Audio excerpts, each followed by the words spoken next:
Cảm ơn mọi người đã quay trở lại và ủng hộ Hoài Võ Việt Phục nha. Thì hôm nay chúng ta sẽ nói về một chủ đề, đó chính là chủ đề tượng hậu Phật. Mọi người sẽ cảm thấy rất là quen thuộc khi mà bắt gặp những luận điểm tranh cãi với những bạn Trung Quốc ở trên các chủ đề là phỏng dựng Việt Phục dựa vào tượng ấy.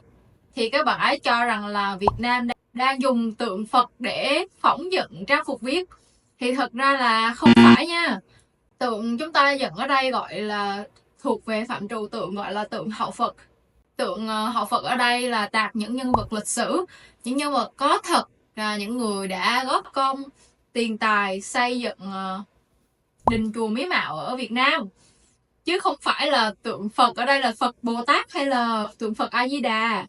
Thì theo như các đánh giá của các nhà nghiên cứu, và mình cũng thấy có vẻ như là ở bên Trung Quốc không có truyền thống tương tự cho nên mới gây ra sự nhầm lẫn này. Thì lý do mà mình nghĩ chúng ta cũng nên biết về cái chủ đề này á, là hình như là năm ngoái hay là cái lúc nào đó, đợt trước á, thì sau khi mà chùa Tam Trúc được sửa sang xong và có một gian dành cho thờ phu nhân của người đại gia đã góp công xây chùa, thì tự nhiên dư luận xôn xao là tại sao lại thờ người thường chung với Phật, lỡ sao khách tham quan không biết là tưởng là tượng Phật rồi người ta cúng bậy bạ thì sao. Như là các bạn thấy là mình nghĩ là người Việt cũng nên biết về cái hình thức thờ cúng này ở Việt Nam, bởi vì đây không phải là cái gì mới hết, mà cái truyền thống tạc tượng các vị phu nhân ở trong lịch sử, đây là một truyền thống đã có rất lâu đời ở Việt Nam rồi, chứ không phải là mới mẻ gì hết. Cho nên mình nghĩ là người Việt cũng nên cần biết để chúng ta có thể tranh cãi với những bạn nước ngoài một cách logic hơn, cũng như là giới thiệu các bạn ấy về nét văn hóa độc lạ ở Việt Nam nha. Thì ngạc nhiên ở đây là có vẻ không chỉ những các bạn trẻ mà những cô chú lớn tuổi nhiều khi cũng cảm thấy là khá lạ với cái khái niệm này. Bây giờ chúng ta sẽ đi vào nội dung chính nha.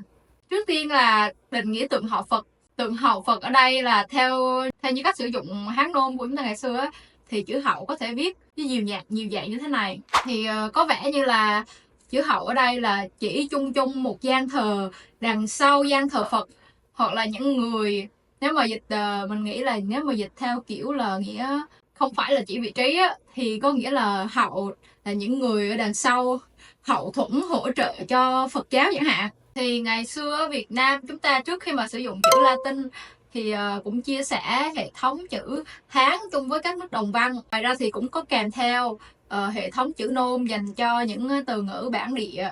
Tượng hậu Phật thường đi kèm với những văn bia được viết bằng chữ Hán nôm. Đính chính là dùng chữ Hán thôi, nhưng mà có khả năng là tiếng nói thì chúng ta vẫn sử dụng tiếng Việt nha, và trừ một số từ ngữ là từ mượn các chẳng hạn. Bởi vì như các bạn thấy là bây giờ Nhật Bản với Hàn Quốc cũng nó có tiếng nói riêng của họ, đúng không? Mặc dù là họ cũng sử dụng chữ Hán trong lịch sử, cho nên đây Hán nôm không có nghĩa là tiếng Trung đâu nha mọi người. Những tượng hậu Phật mà chúng ta thấy số lượng lớn ở đây được tạc là tạc bằng đá. Trong số những mà các bản văn bia Hán nôm ở Việt Nam á, thì phát hiện là có tận hơn 50% là văn bia ở Việt Nam là văn bia hậu Phật. Chúng ta có thể thấy là đây có vẻ là một truyền thống rất chi là trending, hoặc là rất chi là được nhà ưa chuộng trong quá khứ của Việt Nam. Những người mà được lập bia hậu á, thì còn có những từ gọi khác để chỉ, giống như là ngoài hậu Phật đó chính là hậu thần, hoặc là dân gian thì có một cách gọi gần gũi hơn, đó là cụ hậu. Còn bia hậu Phật á, thì được gọi chung là hậu Phật bi ký, hậu thần bi ký, hoặc là hậu hiền bi ký. Đây là những nguồn mà mình tổng hợp dựa trên trang là văn hóa nghệ thuật Việt Nam. Và hình thái của những văn bia này thì sẽ ra một số ví dụ ở đây, là như mọi người thấy đó là hình trụ và có với vòm. Thì ở đây là cái chỗ quan trọng nè. Những bạn Trung Quốc tưởng là tượng Phật bởi vì là không có danh tính gì hết, không biết là người được tạc là ai, rồi không biết cái bia này ở đâu. Nhưng mà trên các bia đá hậu Phật ở Việt Nam, như là những các bia đá chung chung á, thì sẽ được tạc những bài thơ văn phản ánh là tôn giáo văn hóa của Việt Nam. Hay là đối với những cái bia hậu Phật á, thì chúng ta sẽ biết được là danh tính của người được tạc là ai, cái ngôi chùa mà cái người đó đóng góp chẳng hạn. Cho nên ở đây mới nói là chúng ta dựng tượng ở đây là dựng tượng người thật chứ không phải là tượng Phật. Tiếp theo là chúng ta sẽ nói với phần khái niệm hậu Phật. Có một cái chỗ này mà mình thấy rất là thú vị, đó là theo như mà những nhà nghiên cứu á, thì họ nhận thấy là cái chữ hậu Phật á, tuy là có mang yếu tố Hán nhưng mà lại được sử dụng theo cấu trúc của tiếng Việt, cấu trúc Việt và được người Việt hiểu theo một nghĩa khác.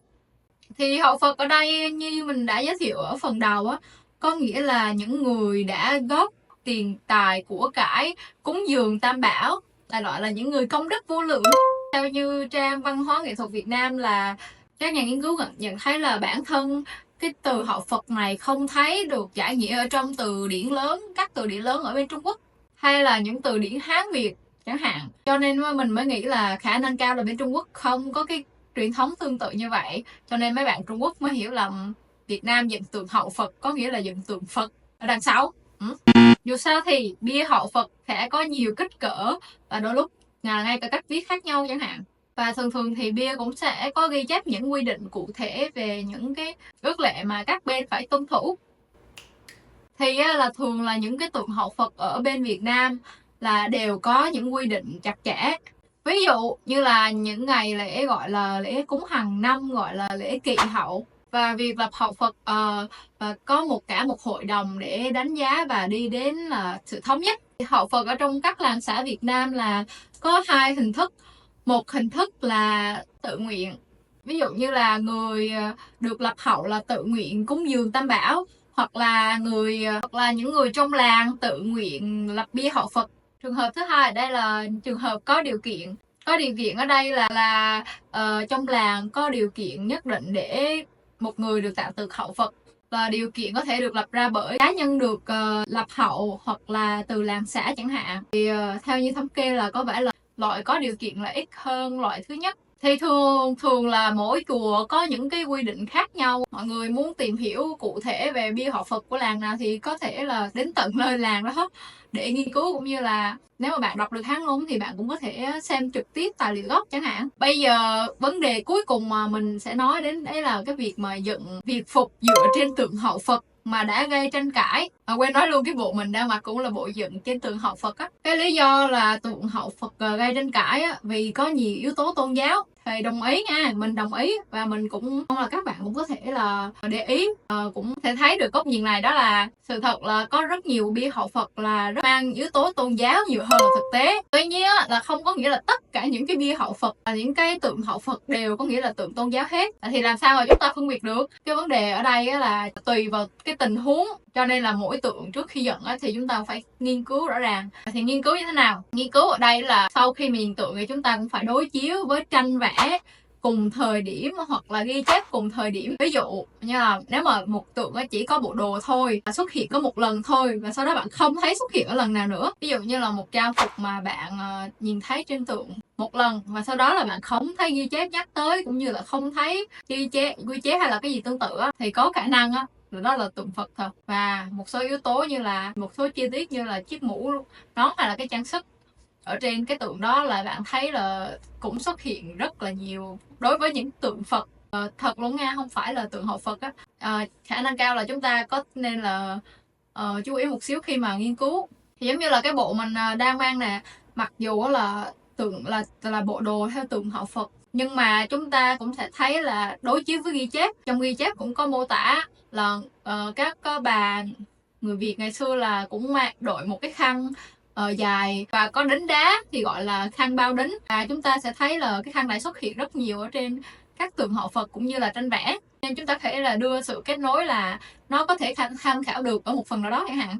Và giống như là cái bộ đồ mà mình đang mang nó cũng không chỉ xuất hiện một lần mà nó xuất hiện rất là nhiều lần, không chỉ trên tượng mà trên tranh vẽ nữa, cho nên cũng có thể là một phần nào đó là có khả năng là nó có thật. Vậy thì cảm ơn mọi người đã ráng xem tới đây nha. Và nếu mà bạn nào mà muốn bổ sung hoặc là các cô chú mà muốn bổ sung gì thì mọi người có thể comment ở bên dưới, tại vì con cũng biết là kiến thức của con chưa có đủ để mà như một nhà nghiên cứu để nói về cái vấn đề hậu Phật này, tại vì cũng tùy làng xã và tùy truyền thống mỗi nơi nữa, nên là mong mọi người phiên phiến nếu mà mình có thiếu sót gì thì mọi người cũng có thể là tìm hiểu bên ngoài nhé. Rất cảm ơn mọi người đã xem hết clip của mình. Hẹn mọi người lần sau.